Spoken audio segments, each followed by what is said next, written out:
자, 이번 주 마지막 거래일 국내 시장 역시 하락하면서 마감이 됐습니다. 외국인과 기관의 쌍끌이 매도 공세에 밀려서 파란불을 켰는데요. 자, 대표님, 많은 분들이 도대체 시장의 바닥은 어디인가 네네. 이런 고민들을 하실 것 같아요. 대표님이 생각하시는 시장 바닥, 지금 이미 왔나요? 제가 생각하는 바닥은 네. 이미 오지 않았나 이런 생각도 좀 하고 있고요. 보통 이제 바닥을 치고 시장이 V자로 강하게 반전이 나와서 제자리를 찾아가는 거. 대부분 사람들이 이제 원하는 거고 대부분 투자자들이 원하는 건데 그러지는 않을 것 같다라는 얘기를 지난번에 좀 해드린 게 V자보다는 L자 형태로 이렇게 흘러갈 가능성이 좀 있다. 뭐 이런 얘기를 좀 드렸는데요. 그렇습니다. 사실 저희가 지수대로 보면 이 정도가 이제 바닥이다. 또는 거기서 조금 더 하락할 수도 있고요. 거기까지 안 갈 수도 있어요. 이번 한 주 동안에 보면 주초부터 이렇게 반등이 계속 나오다가 주말장에 금요일장에서 좀 밀렸기 때문에 그 부분에 대해서 또 투자자분들은 또 좀 또 혼선이 되는 거죠. 아, 네. 이것도 다시 이제 또 밑으로 흘러가는 거 아니야? 뭐 이렇게 될 수 있는데 지금은 좀 여유를 갖고 보셔야 되겠다. 자, 코스피 한번 점검을 좀 한번 드리도록 하겠습니다. 자, 코스피 한번 보도록 할 텐데요. 자, 지수 흐름을 한번 보시게 되면 요번에 지수 저점은 대략 요가 1970선 정도에서 이렇게 만들어졌습니다. 이게 한 1970 정도 되고요. 가장 가파랐던 시점이 이제 여기가 되는 거죠. 지난 주말, 그다음 뭐 이 정도 되는 것 같아요. 그리고 나서 이번 한 주 동안에 지수가 거의 2100 가까이, 한 2090 가까이 이렇게 올라왔다가 금요일 날 이렇게 좀 밀렸습니다. 그 사이에 또 사실은 좀 많은 이슈가 좀 있어가지고, 네. 요건 좀 이제 한번 말씀을 드려야 될 텐데, 일단, 한번 이번 주에 저희가 지금 체크할 이슈부터 한번 좀 보도록 하는 게 좋을 것 같아요. 사실 국내적으로는 코로나 19 확진자가 절정을 보였느냐, 아니면 대구 또 경북 이외 지역의 새로운 어떤 대형 클러스터가 만들어지면서 또 다시 이제 급증하면서 확산이 될 것이냐 이런 부분인데 일단 절정을 향해서 가고 있는 거죠. 절정을 뭐 이미 만들었을 수도 있고요. 하지만 네. 확진자는 계속 늘어날 것이다라는 얘기를 해드렸는데 그런 절정을 뭐 거의 근접하지 않았나 이런 생각은 좀 듭니다. 근데 이제 중요한 거는 이 코로나뿐이 아니라 한쪽에서는 코로나로 인한 뭐 국내적인 우리도 뭐 증시가 하락을 하고 경기가 지금 뭐 굉장히 좀 안 좋게 흘러가고 있는 상황이고. 뭐 중국은 이미 충격을 받았고요. 그다음에 미국 같은 경우로도 좀 영향을 좀 받고 있는 상황이고. 하지만 한편으로는 뭘 생각해야 되냐면은 이 정책에 대한 이 경기 부양에 대한 이런 기대감들 이런 것들 같이 한번 생각해봐야 된다라고 그랬죠. 그래서 이번 주에 또 좀 챙겨봐야 될 이슈들이 몇 가지 있어서 그 부분을 좀 설명을 좀 먼저 드려야 될 것 같아요. 미국 쪽 얘기가 좀 많은 것 같아요. 그렇죠, 맞아요. 네. 그 깜짝 금리를 내려버렸습니다. 근데 50bp를 그것도 정례 회의가 아니라 긴급하게 50bp를 내려버렸다. 이거 좀 드문 일이에요. 네. 그러니까 한쪽에서는 야 이거 굉장히 좀 환호할 내용이고 아 드디어 연준이 움직이기 시작을 했구나 이렇게 생각할 수 있지만 또 한편에서는 야 상황이 얼마나 안 좋길래 50bp를 그것도 긴급하게 금리를 내려버렸을까 이런 후유증이 좀 생길 수도 있는 거고 그런 부분이 좀 있을 수 있는 거죠. 자, 미국 시장 한번 보도록 하겠습니다. 한번 보도록 하면요. 네. 자, 요거 한번 보시죠. 사실 지난 주말에 파월 의장이 약간 조금 뭔가 운은 좀 띄인 거예요, 시장에. 그래서 시장은 무슨 생각을 하고 있어? 아, 금리를 내리겠구나. 그런데 3월 정례회의 때 금리를 내리겠구나 이렇게 대부분 생각을 하고 있었는데 네. 바로 그냥 금리를 내려버렸습니다. 그래서 월요일 날부터 해서 우리도 그랬지만 뭐 여기도 이제 좀 떴던 부분이 좀 만들어졌는데 사실은 요 부분과 더불어서 금리를 이제 내리고 나서는 미국 시장이 좀 음봉을 맞았는데요. 이건 좀 이따가 한번 좀 말씀을 드려보고 어찌됐든 여기서 의미를 좀 둔다면 네. 연준이 50bp 금리를 긴급하게 이렇게 내렸던 시점들을 가만히 한번 생각해 보면 사실은 전부 다 위급한 상황이었다 이렇게 볼 수 있어요. 그래서 그 위급한 상황이 언제였느냐를 과거에 한번 좀 생각해 보면 여러분들 한 98년도 있습니다. 예전에 주식하신 분들은 기억하실지 모르겠는데 러시아가 금융위기 맞으면서 롱텀 캐피탈 매니지먼트 이 파산을 했던 그 시점이 그래서 미국에서 좀 난리가 났어요. 그래서 그때 긴급하게 금리를 그렇게 내린 적이 있었고 2001년도에 닷컴 열풍이 이제 거품이 빠지기 시작하는 네. 그 시점이 있었고요. 또 2001년도에 여러분들 잊지 못하는 우리 사건이 있었잖아요. 9.11. 그때도 금리를 긴급하게 이제 내린 적이 있었고요. 그다음에 여러분들 뭐 예상하시겠지만 2008년 금융위기 시작됐던 그 시점, 그다음에 2008년도 말에 리만 브라더스 파산됐을 때, 뭐 이때 이제 긴급하게 50bp를 금리를 긴급히 내렸습니다. 그러니까 과거 사례를 보면 야 굉장히 좀 위중했던 상황이고요. 다만 이제 시장에서 조금 아쉬웠던 점은 뭐냐, 파월 의장이 50bp 금리 인하하고 사실은 이게 금리 인하와 더불어서 QE라든지 뭔가 같이 패키지로 묶어서 뭔가 나왔어야 되는데 대부분 이제 그렇게 기대하고 있었던 거죠. 하지만 우리는 지금 그 다음 조치들에 대해서는 지금 고려하지 않고 있다라고 이렇게 못을 딱 박아버리니까 시장은 굉장히 거기서 좀 실망을 했던 것이다 이렇게 생각이 좀 듭니다. 자, 그러면 앞으로 어떻게 될 것인지. 자, 요게 이제 주말 미국장이에요. 요게 다우존스 산업지수. 자, 주말에 낙폭이 컸습니다. 그런데 물론 0.9 정도 하락 마감했지만 장중 낙폭은 상당 부분 만회를 하면서 끝났습니다. 장중에 보면 마이너스 거의 한 3% 중반 급락 출발을 했다가 장중에 이제 뭐 하락세를 보였지만 전략 후강으로 이제 돌려놨던 이런 부분이 좀 있는데요. 자, 저는 개인적으로 이렇게 생각이 들어요. 금리 50bp 내릴 정도로 급한 상황이었다. 선제적으로 네. 조치를 취했다 이렇게 볼 수 있는데, 그러면 추가적으로 뭔가 없이 시장에는 그런 멘트를 주지는 않았지만, 신호를 주지는 않았지만, 이거는 몇 가지 이제 의미가 있다. 연준이 움직이기 시작했다라는 거는 주머니 속에 새로운 카드들을, 추가 카드들을 가지고 있을 것이다. 다만 오픈하지 않았던 거라고 생각이 들고요. 그 다음에 이제 주요국들 중앙은행의 정책 공조가 시작이 될 것이다. 이런 부분이 좀 있어요. 그래서 지금 이 미국 시장도 사실은 여기는 이제 코로나 19에 대한 이런 우려감들은 사실 뒤늦게 이제 부각이 됐던 거니까. 네. 자, 다만 이제 요 지수대를 한번 보시게 되면 24,500에서 대략 25,000 초반 정도 되는 이 지수대는 제가 보는 어떤 정책에 대한 어떤 기대감들 이런 것들이 하방을 좀 잡아주는 이 정도 수준을 좀 만들어주는 이렇게 되지 않을까 싶고요. 또 하나 살펴볼 부분이 미국의 이제 금리 인하 부분이 있었지만 또 하나는 뭐가 있었냐면 요 날이에요. 미국이 금리를 전격 내렸다. 하지만 시장은 실망해서 빠졌다. 그럼 왜 그랬냐면 이런 부분이 좀 있죠. 정치 미국 같은 경우는 이제 대선을 앞두고 있으니까요. 네. 하지만 이번 주에 가장 중요했던 것이 민주당 경선이었어요. 그래서 슈퍼 화요일. 야, 여기서 누가 승리를 할 것이냐. 근데 조 바이든은 조금 중도 성향이니까 시장에서 그렇게 걱정할 인물은 아니었던 거죠. 근데 시장에서 이제 걱정했던 거는 버니 샌더스. 이 사람은 상당히 급진주의자이기 때문에 또 뭐 반대기업 뭐 여러 가지. 그래서 지금 시장하고는 조금 맞지 않는 인물이에요. 그래서 시장은 당연히 이 인물에 대한 어떤 불확실성을 가지고 있는 건데 최근에 약진을 하다 보니까 그 걱정이 좀 있었던 거예요. 그런데 조 바이든이 14개 주에서 10개 주를 승리를 가져왔단 말이에요. 그래서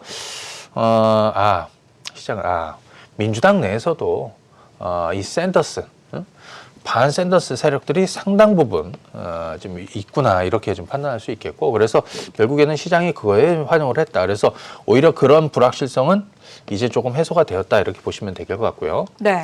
자, 그러면 이제 미국장 같은 경우에는 연준을 필두로 해서 말씀드린 대로 정책에 대한 어떤 부양에 대한 경기 부양에 대한 이런 기대감들을 좀 가지고 있다. 그래서 지수가 빠져도 한 요 정도 지수대에서는 지지력을 보여줄 가능성이 있다라는 걸 한번 생각해 볼 필요가 있겠고요.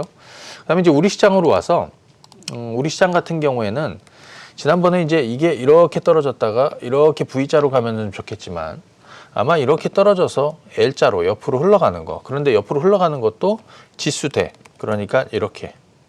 뭐 최악에서는 1900이지만 1900은 지난주에 제가 설명을 드렸습니다. 우리가 과거에 봤을 때 정말 신선한 악재가 나와서 정말 폭락장을 만들었을 때 마이너스 한 15% 폭 전후가 거의 최대 폭이었다. 이렇게 좀 말씀을 드렸는데 그 지수대가 이제 1900 정도 되는 거예요.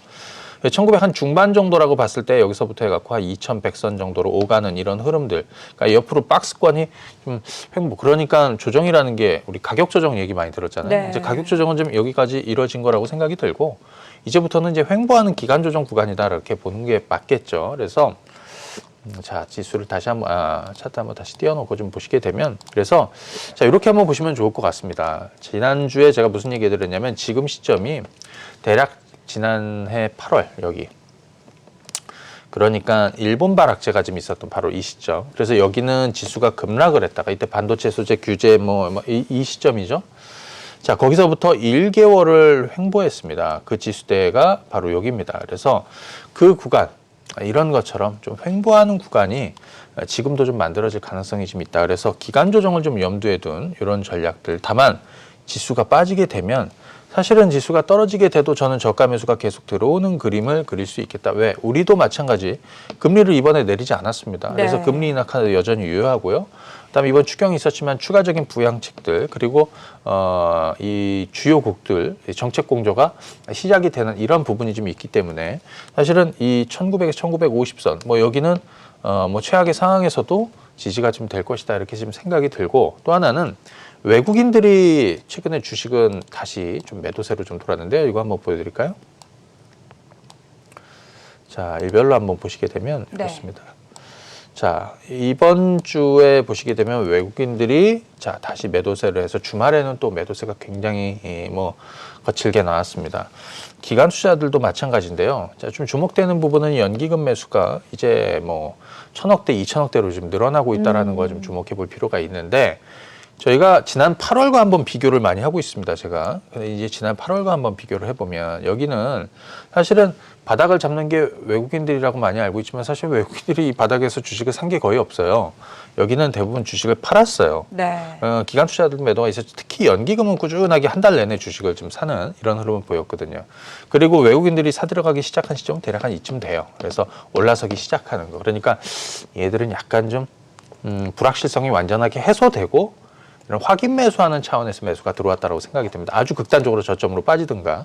그래서 지금 요 구간은 외국인들 매도 조금 더 좀 나올 수도 있고, 또 지난번에 봤더니 2,000선 아래로 밀리면 외국인들 매수 저는 좀 들어올 가능성이 좀 있고, 네. 하지만 연기금은 계속해서 매수를 해갈 가능성이 좀 있고, 그리고 지금 지수대는 지금 상황을 보니까 국내도 코로나 관련해서 사실 상황이 다 진전된 건 아니죠. 3월 8일이면 사실 걱정했던 신천지 쪽에 대구 이제 자가 격리자들도 3월 8일이면 다 격리 해제가 돼버려서 이제 다시 다 나오게 되고, 또 협조도 잘 안 되는 것 같아요. 생활치료센터로 들어가라고 했더니 일부는 1인실이 아니면 안 들어간다고. 참 갑갑한 상황입니다. 이게 이제 이 전 지역사회로 이제 조금씩 감염되는 부분은 좀 있는데, 대규모 클러스터가 이제 만들어지지 않으면 조금 진정되는 쪽으로 저희가 이제 컨트롤할 수 있는 쪽으로 이제 봐야 되겠죠. 그래서 요거는 지난 8월 달처럼 조금 기간 조정의 양상으로 좀 갈 가능성이 좀 있다, 이렇게 생각이 들고요. 2,000선 아래로 밀리게 되면 좀 저가매수 들어오는 쪽으로 좀 생각하시면 될 것 같고, 2,100선 전후 정도 되면 약간 물량 나올 수도 있는 이런 상황이지만, 기본적으로 여기 하나 잘 보십시오. 저는 한 요쯤 되는데요. 지난주. 여기 2,050 깨지면서 이렇게 주저앉았었던 시점, 그로부터 해서 지금 일주일하고 조금 지나고 있습니다.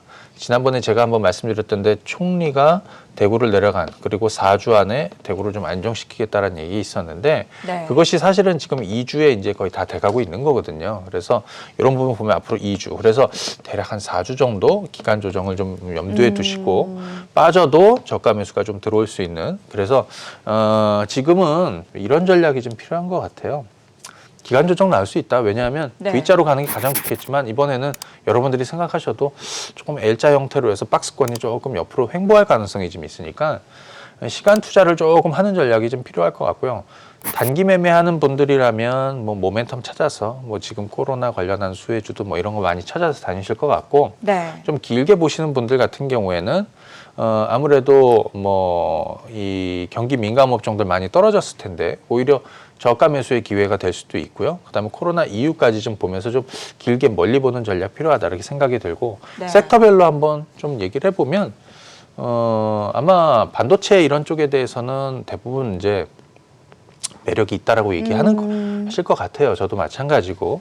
그다음에 전기차 같은 경우에도 관련한 종목군들 괜찮지 않았습니까? 근데 한참 올라가는 그런 시작점에서 코로나 악재로 이제 주저앉은 거기 때문에 이들 종목들도 괜찮은 종목군들을 여러분들이 찾아보는 이런 게 좀 필요할 것 같고요. 그다음에 저는 개인적으로 이제 부품주들 이런 쪽도 괜찮고요. 중국주들 같은 경우에는 가격 메리트 좀 있는 쪽으로 그렇게 좀 생각이 듭니다. 그 다음에 뭐 경협주들 같은 경우에도 이번에 김정은 위원장 친서가 좀 있었는데 네. 그것도 향후에 뭔가 이슈가 좀 돼. 코로나 국면 이후에는 뭔가 좀 만들어질 것이다. 그래서 저는 좀 하반기까지 좀 길게 보는 전략을 좀 제시해드리고 싶습니다. 네. 결국 시장의 기간 조정을 염두에 둔 전략이 유효해 보인다라고 말씀을 주셨습니다. 지금은 시간 투자가 좀 필요한 시점인 것 같은데요.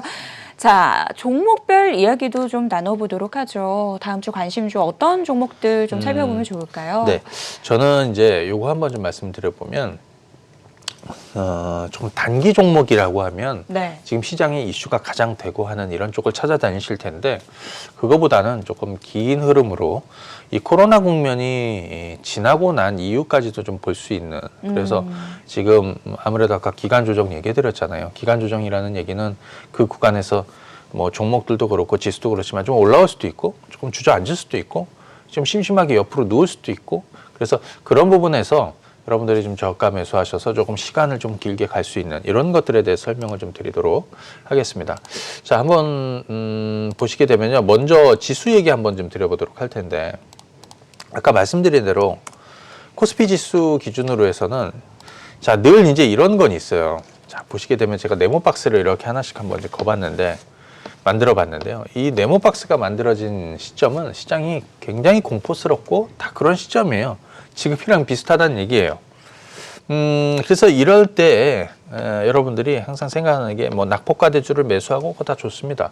근데 어떤 종목을 사야 되는지 잘 모르잖아요. 그러면 그냥 지수 플레이를 하는 거예요. 그래서 레버리지 같은 경우에 저는 조금 저랑 생각이 다르신 분들도 있어요. 레버리지는 이렇게 추세를 타고 흐름이 좋을 때 사서 수익을 내는 것이다 생각하시는 분들도 있는데 네. 그분들은 뭐 매번 하는 분들이고요. 저는 1년에 한두 번 시장이 폭락하면 레버리지 타임을 한번 가져보는 게 좋겠다. 그래서 지금 이번에도 마찬가지예요. 지금 요거 한번 보시게 되면 대략적으로 요거 11,000원에서 대략 12,000원 중반 한 요 정도가 이번 저점 정도 될 것 같습니다. 그러면 변동이 생겨서 이번 저점이 얼마였냐면 11,700원 정도 됐었는데요. 요거 일시적으로 깰 수도 있습니다. 지금 시장에서 중요한 거는 선 하나를 잘 맞춰서 가격 지지선을 끝자리까지 맞추는 게 별로 중요하지 않아요. 지금은 이런 덩어리가 중요한 거거든요. 그래서 덩어리 구간을 만들어 놓고 덩어리 안에서 여러분들이 차근히 좀 사모아서 단가를 좀 맞추는 그리고 나서 추후에 이것이 이제 돌아서서 제자리를 시장이 제자리를 찾아왔을 때 수익을 내는 거고요.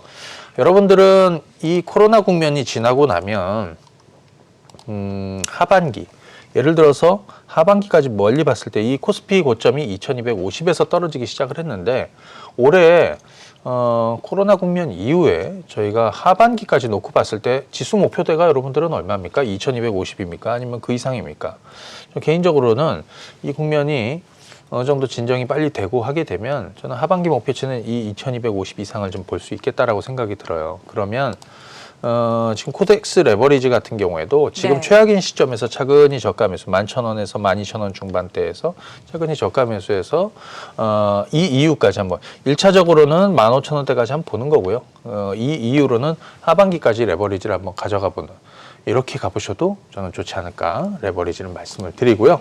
네. 두 번째. 네. 사실 저희가 이제 뭐 대표님한테 방송 외적으로 음. 단골 질문이 있어요. 네네. 그래서 지금 삼성전자 어떻게 돼요? 삼성전자 지금 담아야 돼요? 이런 질문은 솔직히 많이 드렸잖아요. 그렇죠. 맞아요. 삼성전자는 어떻게 보세요? 삼성전자는 네. 우리 앵커님도 관심 주지만 사실 대부분의 사람들이 많이 관심을 갖고 있습니다. 삼성전자 사야 되는 시점, 또 삼성전자 좀 안정적이니까요. 네. 근데 삼성전자 한번 보시게 되면 솔직히 멀쩡히 잘 올라갈 때는 잘 따라 붙으면 또 수익도 나고 하는데 지금처럼 이렇게 악재가 생각해 주저앉죠. 자, 한번 보시게 되면 자, 요 삼성전자인데요. 자, 한번 보세요. 지난주에도 한번 말씀을 드렸어요. 지난주에 저희 방송하면서 제가 무슨 얘기 들으면 삼성전자 저가 매수해야 되는 그래서 이 자리 요 121선 부근에선 저가 매수해야 되는 자리 말씀을 드렸는데 대략 제가 가격대를 이제 저점 한번 선을 말씀을 드렸죠. 한 52,000원에서 한 55,000원 정도 요 정도가 저점 정도 되지 않을까 싶습니다. 이번에. 그러니까 5만 5천 원 내려앉을 수도 있고 5만 4천 원이 깨질 수도 있고 5만 3천 원, 5만 2천 원도 갈 수 있는데 이 정도 구간이면 저점이라 이거예요. 지난번에 지수 저점 만들 때 대략 5만 4천 원 정도에서 저점을 만들었거든요. 근데 삼성전자 역시 마찬가지.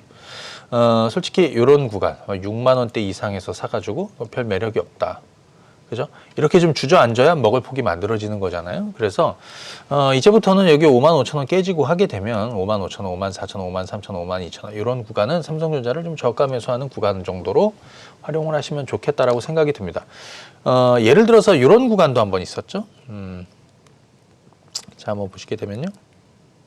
자, 이거 여기 좀 표시가 안 되는데, 자, 이 자리 한번 보겠습니다. 이 자리. 이렇게 동그라미 친 자리. 이 네. 동그라미 친 자리 같은 경우에는 지수가 이렇게 올라가다 삼성전자 주가가 이렇게 올라가 좀 퍼졌잖아요. 그죠? 이렇게 빠지게 되면 또 사실은 좀 먹을 폭이 만들어지는 거란 말이에요. 그래서 이런 구간 정도를 한번 잘 보시면 돼요. 지금도 마찬가지 구간이라고 보시면 될 것 같습니다. 삼성전자였습니다. 예.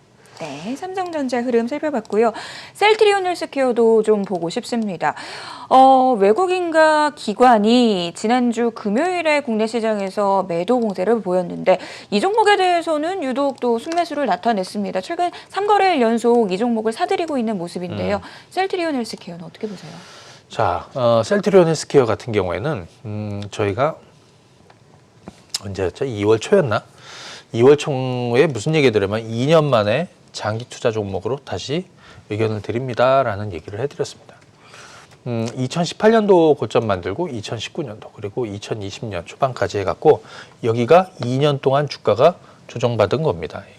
자, 그리고 나서 제가 그랬죠. 2년 만에 바닥주로 여러분들에게 사인을 드린다라고. 그래서 제가 이 방송뿐이 아니라 유튜브에서는 지난 2월 초부터 해서 계속해서 얘기를 드렸는데 무슨 얘기 드렸냐면 셀트리온 삼형제 중에서 셀트리온 헬스케어를 장기 투자로 올해 가야 된다라는 얘기를 좀 드렸습니다. 일단 첫 번째는 실적이에요. 실적이 사실 작년에도 좋았습니다. 근데 작년에 상반기에 좋은 게 아니라 하반기에 더 좋았던 거죠. 그런데 이제 생각해 볼 부분은 작년 상반기에 뭐 예를 들어 셀트리온 헬스케어가 파트너사들과의 어떤 계약 조건을 수정이 되고 또 직접 판매를 더 확대를 해서 늘리겠다 이런 부분. 근데 이것이 이제 작업이 좀 진행이 되면 뭐 하루아침에 되는 건 아니잖아요. 네. 이것이 이제 하반기에 만들어지면서 하반기 실적이 굉장히 좋았던 거예요. 근데 그것이 실질적으로 이번 해에도 이렇게 진행이 되는 거죠. 지금 트록시마 같은 경우에도 미국에서 뭐 고성장을 좀 보여주고 있고, 그다음에 레미시마 유럽에서 출시를 하게 되고. 판매가 시작이 되는 거죠. 자, 그래서 올해 같은 경우에도 셀트리온 헬스케어 상당 부분 좀 주목해 봐야 되는데 제가 요거 셀트리온 헬스케어 한번 보여드릴게요. 차트 한번 보도록 하겠습니다. 저희가 이제 양은 블록으로 한번 보시게 되면 네. 자, 조금 올려보도록 할게요. 지금 나오네요. 자, 보시게 되면 이래요. 요거 잘 보시게 되면 이게 아래쪽에 빨간 블록, 파란 블록은 자금이 들어온 것들, 메이저 자금이 들어온 것들을 표시한 건데 보시게 되면 지금 이렇습니다. 자, 근래 들어서 계속해서 자금이 들어오고 있습니다. 물론 파란 블록 하나는 아주 약한 자금이 나온 건 별 의미는 없어요. 빨간 것도 마찬가지지만 3칸, 4칸이 다 중요한 건데 근래 들어서 자금이 또 시장이 굉장히 급락을 보였지만 셀트리온 헬스케어는 보시게 되면 하루 물량 나온 건 있지만 전체적으로 대부분 최근 들어서 또 계속해서 자금이 좀 들어오고 있는 상황이거든요. 그래서 요거 실적 추정치까지 한번 좀 확인해 보도록 하겠습니다. 사실 2018년도에는 적자였고요. 그죠? 적자였습니다. 작년도에 실적 굉장히 좋았던 거죠. 근데 사실은 진짜는 올해거든요.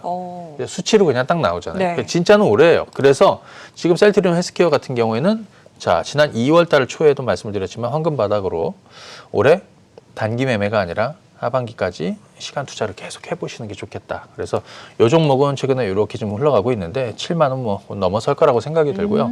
그다음 만약에 뭐 6만 원 근접한다. 그러면은 뭐 저가 매수할 수 있고 그래서 이거는 좀 길게 가보시는 종목으로 활용하시는 게 좋을 것 같습니다. 네. 셀트리온 헬스케어 역시 좀 시간 투자를 해야 되는 종목이다라고 말씀 주셨습니다.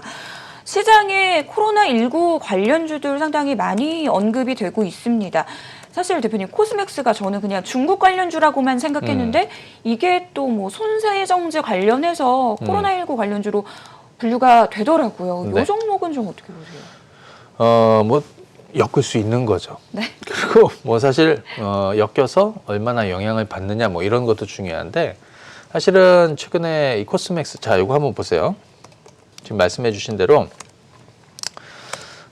그쪽도 좀 연계가 되어 있고 또 하나는 화장품 ODM 쪽도 다 연계가 되어 있는데 화장품 쪽 같은 경우에 작년에 실적이 굉장히 안 좋을 거라고 생각했는데 실제로 뚜껑 열어보니까 좋았다는 거예요. 특히 4분기에도 좋았다는 거예요. 자, 주가 흐름 한번 보시게 되면 지금 이렇습니다. 자, 보시면은 이게 2018년도에 대략 한 18만 원 정도 됐고요. 최근에 뭐 한 7만 원대까지 이렇게 좀 떨어지는 상황이었는데 이 7만 원대부터 해서 좀 올라와서 지금 이제 8만 원대 이렇게 좀 와 있습니다.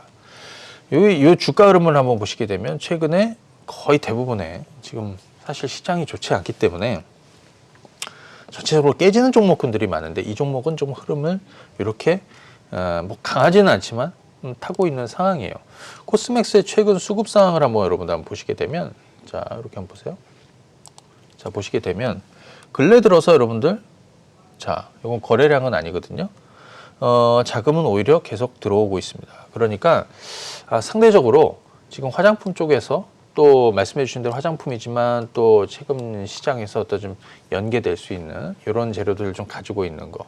자, 근데 중요한 거는 이 종목이 2019년에서 2020년 돌아서는 이 구간에서 이제 대규모 턴어라운드를 할 가능성, 순익 같은 경우에 작년도 183억, 올해는 한 300억대 이상 정도 전망이 되는 거예요. 그래서 저는 개인적으로 지금 코스맥스 같은 경우에는 차근히 3호일 때다라고 생각이 들어요. 7만 5천 원에서 뭐 8만 원 초반 뭐 이런 자리는 저가 매수하셔서 목표 구간을 잡지 않겠습니다. 이게 뭐 직전 고점대 9만 원인데 뭐 사실은 지금 매수해서 9만 원에 매도하십시오. 이거는 뭐 단기 매매밖에 안 되는 거고 말씀드린 대로 길게 볼 것들을 설명을 드린다라고 그랬잖아요. 하반기까지 보시면서 이 뭐 9만 원 이상대로 해서 10, 11 뭐 이 이상대 어딘가를 보면서 시간 투자를 쭉 하실 수 있는 종목으로 선정을 드리도록 하겠습니다. 네. 반도체 장비 쪽도 좀 봐야 될 것 같습니다. 뭐 일각에서는 코로나19로 메모리 반도체 수급이 오히려 뭐 좋아졌다 이런 리포트도 나오고 있던데 대표 종목들 좀 볼까요? 네. 작년에는 네. 뭐 유진테크니 뭐 다른 것들 많이 설명을 좀 드렸었는데 올해 이제 지금은 이제 테스라는 종목을 먼저 좀 설명을 드리도록 하겠습니다. 이건 이제 삼성전자 비중이 좀 많아요. 낸드 쪽 삼성전자 비중, 전공정 장비 업체. 자, 그런데 이 테스라는 종목이 좀 주목할 부분은 뭐냐면 사실 테스 하나가 아니라 지금 삼성전자, SK하이닉스 그리고 반도체 장비주들 사실 코로나 국면이 아니었다면 사실 작년 한 7, 8월부터 해갖고 반도체 바닥은 한 6월 달에 쳤고 그 다음부터 다시 빅사이클이 이렇게 시작이 돼서 올해 계속 이 흐름이 이어져야 되는 건데 그 과정에서 당연히 그런 국면에서는 투자도 많이 일어날 것이고 장비 투자도 많이 일어날 거 아니에요. 그래서 실제로 실적으로 이어진 것들도 있고 또 향후에도 기대감, 모멘텀으로 부각이 되는 것들도 있는데 중요한 거는 코로나 악재로 해서 찬물을 확 견진 거예요. 그래서 지금 이 종목들도 여기에 이렇게 충격을 좀 받은 거죠. 그런데 저는 개인적으로 좀 반대로 생각하는 게 이렇게 충격을 받았기 때문에 저가에 매수할 수 있는 국면이 기회가 만들어지는 것이다라고 생각이 들고 반도체 쪽 지금 금리도 내리고 있고 전체적으로 또 유동성도 향후에 계속해서 공급할 가능성이 좀 높아지고 있고 또 중앙은행 각국 주요국들의 정책 공조도 시작될 가능성이 좀 높고 그래서 사실은 이 코로나19가 지금 전 세계적인 어떤 뭐 재난이라고 볼 수 있는 재난이잖아요. 네. 그래서 이 이후의 시장을 한번 좀 봐야 된다. 그래서 저는 개인적으로 이번 그 반도체 장비 쪽에서는 테스를 대략 한 요 가격 한 2만 1,000원에서 또 2만 3,000원 초반 정도 되는 이 구간에서는 저가 매수해야 되는 이런 자리로 좀 설명을 드리도록 하겠습니다. 테스 같은 경우에는 2만 1,000원에서 2만 3,000원 부근에서는 신규 매수 가능한 자리다라고 설명해 주셨네요. 다음으로 AP 시스템도 좀 살펴볼까요? AP 시스템 여러분들 작년에는 그 OLED 쪽에서는 제가 가장 많이 얘기해 드린 거는 딱 한 종목밖에 없어요. 덕산 네오록스. 근데 장기 투자하시라고 얘기를 계속 드렸습니다. 자, 한번 보겠습니다. 이거는 AP 시스템이 아니라 덕산 네오록스인데요. 자, 한번 보시게 되면 이게 언제냐면 작년 6월 달 그리고 7월, 8월 달 뭐 이렇습니다. 근데 이제 작년 뭐 연초부터 뭐 계속해서 설명을 드렸지만 시간 투자를 길게 하시라고 그랬어요, 작년. 근데 작년에 투자해서 어디까지 가시냐면 올해 2020년 상반기 어디까지 가시라고 그랬어요. 목표가 없이. 지금 여기까지 올라왔습니다. 어마어마하게 올랐습니다. 왜냐하면 11,000원, 13,000원, 14,000원, 15,000원대 있던 애가 뭐 3만 원 후반까지 이렇게 올라왔으니까요. 자, 올해는 덕산 네오룩스는 사실 지금은 매매하시는 분들이 이렇게 뭐 21선 떨어지면 좀 매수해서 이제 수익을 작게 내는 이런 쪽이라고 생각이 들고, 투자하시는 분들 입장에서는 이거는 지난 거죠. 작년에 했었어야죠. 자, 그래서 올해는 AP 시스템, OLED 장비 쪽에서 한 종목을 꼽으라면 저는 이 종목을 꼽겠어요. 근데 이 종목도 아마 제가 여기서 설명을 드렸어요. 여기서. 근데 이 주가가 떨어졌습니다. 무슨 회사에 문제가 생겼느냐, 그게 아니라 네. 코로나 악재로 해서 코스닥이 폭락을 하고 하니까 얘도 주저앉았습니다. 이럴 때는 여러분들 어떻게 하셨어야 되냐면요, 그냥 가만히 계시거나 아니면 저가 매수를 조금 더 하는 거예요. 중요한 거는 이 종목을 단기 매매하려고 애쓰면 솔직히 좀 쉽지가 않아요. 지금은. 왜냐하면 갑자기 무슨 악재가 생기고 무슨 호재가 생기고 그래서 시장이 술렁이고 계속 이런 구간이기 때문에, 그래서 이거는 그냥 하나의 덩어리를 보고 장기 투자를 해주는 게 맞다. 예를 들어서 이 구간 어딘가를 보면서 가는 게 맞다. 예를 들어서 요거 AP 시스템에 최근에 수급 한번 보도록 하겠습니다. 주가가 떨어지니까 네. 자금이 세게 들어오는 구간이 딱 만들어집니다. 이 가격이 어디냐면 26,000원에서 28,000원 정도 초반 정도 되는 거죠. 자, 밀려도 이 구간에 들어오면 저가 매수할 수 있는 거라고 생각이 들고, 자, 요 종목 사실 잘 보시게 되면 작년에 영업이익이 289억, 올해는 한 600억 정도 전망이 되는데 아마 이거 아래로 떨어지겠죠. 지금 국면으로 따져보면. 하지만 중요한 거는 최근 3개년 중에서 가장 실적이 좋은 게 올해, 그것도 하반기란 말이죠. 그리고 2021년 내년 상반기란 말이죠. 그러면 지금 투자를 시작해서 어디까지 가야 되냐면 2020년 하반기하고 또는 2021년 상반기까지 투자를 해줘야 된다. 이렇게 말씀을 드립니다. 지금은 일희일비하기보다는 시간 투자해야 되는 시점입니다. OLED 장비 쪽에서는 AP 시스템 유망하다라고 말씀 주셨습니다. 뭐니 해도 또 제일 핫한 전기차 쪽도 살펴봐야겠죠. 전기차 관련 종목 중에서는 어떤 종목 좀 눈여겨서 지켜보고 계세요? 자, 그동안에 우리가 1등주를 많이 얘기해드렸어요. 네. 뭐 삼성, SDI, LG와 이런 것도 코로나 국면이 처음 있을 때 저가 매수할 수 있는 자리도 잡아드렸고, 여러분들 제가 유튜브나 이런 통해서 포스코 케미칼 작년에 뭐 천보 이런 것들, 포스코 케미칼 이런 애도 엄청나게 올랐습니다. 대보 마그네틱. 근데 오늘 설명을 드릴 건 꼴등주를 설명드릴 겁니다. 1등주가 아니라. 왜냐하면 네. 1등주는 주가가 먼저 올랐어요. 그죠? 근데 꼴등주는 가장 덜 올랐어요. 그 이유는 뭐냐면 꼴등주는 실적이 가장, 이들 종목군들이 사실 실적이 턴어라운드가 이미 지난해 4분기부터 진행이 됐는데 가장 뒤늦게 되는 거예요. 그래서 오히려 향후에 턴어라운드 시작에 어떤 시작이 되게 되면 저는 그 상승폭이 먼저 올랐던 종목하고 괴리를 이제 축소를 해야 되잖아요. 그래서 따라가게 되어 있거든요. 그래서 저는 오늘 꼴등주를 좀 설명을 드리도록 하겠습니다. LNF라는 종목인데, 네. 자, 이 종목도 제가 유튜브 통해서 몇 번 좀 말씀을 드렸습니다. 1등주를 얘기해 드리는 건 아니에요. 가만히 한번 보시게 되면 지금 수요일 날 있어요. 수요일 날, 이번 주 수요일 날 LNF가 수요일 날 8%나 올랐습니다. 전기차 업종, 2차 전지 업종 종목군들 중에서 가장 많이 오른 종목이 이 종목이었습니다. 그날. 왜 그랬냐면 다른 애들은 이미 주가가 이만큼 올라왔어요. 그래서 여기서 요만큼 조정을 좀 받고 있는데 얘는 상대적으로 아직도 이 동네에 있거든요. 그러니까 덜 오른 종목으로 매기가 강하게 붙었던 거예요. 자, 중요한 거는 LNF 같은 경우에는 사실 사실 적자. 하지만 올해 흑자로 도는 해가 됩니다. 자, 요거 제가 한번 실적표 한번 보여드릴게요. 보시게 되면 2018년도에 실적이 좋았습니다. 그래서 주가가 이미 올랐던 거죠. 그리고 상반기에 고점을 찍고 2019년도 적자로 돌았습니다. 자, 2020년 올해입니다. 올해, 그죠? 예, 올해. 작년에 대규모 적자였고 올해는 대규모 흑자로 도는 시점입니다. 그러니까 이 주가는 이렇게 바닥을 치고 이렇게 턴어라운드 하는 그림입니다. 지금 전기차 업종 같은 경우에는 올해 저희가 작년 연말에도 그렇지만 올해 연초에도 가장 2020년에 좀 유망한 섹터라는 얘기를 계속해서 말씀을 좀 드리고 있는데요. 대부분 종목군들이 먼저 턴어라 대략 한 이 정도 흘러 가고 있어요. 근데 얘는 아직 여기에 머무르고 있는 거거든요. 네. 자, 중요한 거는 이 종목이 1분기에도 실적은 조금 부진할 수도 있어요. 그럼에도 불구하고 최근에 주가가 스물스물 좀 올라오고 있는 이유는 뭐냐면 올해 하반기를 보면서 가고 있는 겁니다. 그러니까 이 종목은 결국에는 실적은 턴어라운드, 실적 개선이 이루어지는, 그리고 전기차 업종이 다시 살아나게 되면 먼저 치고 달리는 애들도 있지만 그러면 가장 덜 오르는 종목이 뭐야 이렇게 얘기할 수 있잖아요. 그러니까 뒤늦게 접근하시는 분들은 이 종목을 보면 좋을 것 같고, 추가적으로 향후에 테슬라 쪽으로도 어떤 이슈가 좀 생길 수가 있거든요. 그래서 그것이 좀 만들어지면 조금 더 폭발성이 있을 것 같고, 그래서 오히려 지금 저는 좀 저가 매수, 이번 국면에서 좀 저가 매수해서 대략 한 요 정도 구간 어딘가를 보면서 올해 하반기까지 좀 길게 가보는 전략을 설명을 드리도록 하겠습니다.